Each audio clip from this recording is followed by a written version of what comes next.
years ago, everyone in the world was loaded and into this sort of bling stuff.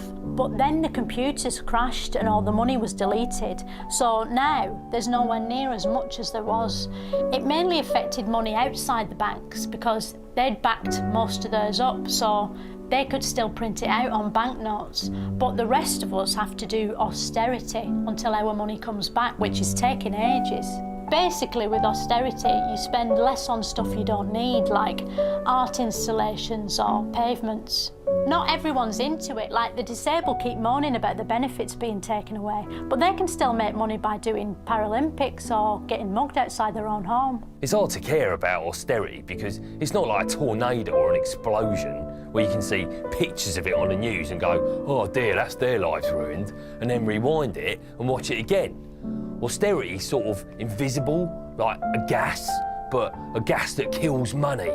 And there's not much to show on the news except things that are closed or sort of maths things or food banks, which are like NatWest for peas. Oxfam says the wealthiest 1% will soon own more than the rest of the world's population.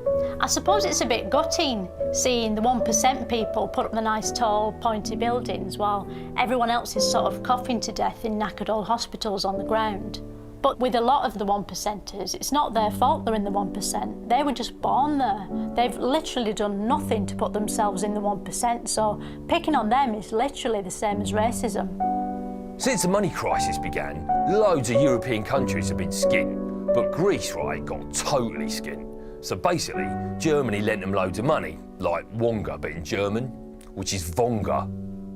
The Greek economy had to undergo IMF treatment and do tons of austerity, like really austerity the fuck out of itself.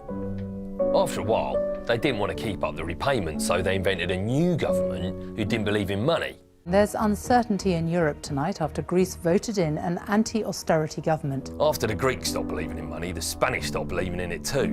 And now the Eurozone people are worried everyone might stop believing in it and it'll disappear and we'll have to barter with like sticks or like, I don't know, handfuls of soil instead of using bank cards, which would be tragic because they've only just invented that contactless payment thing.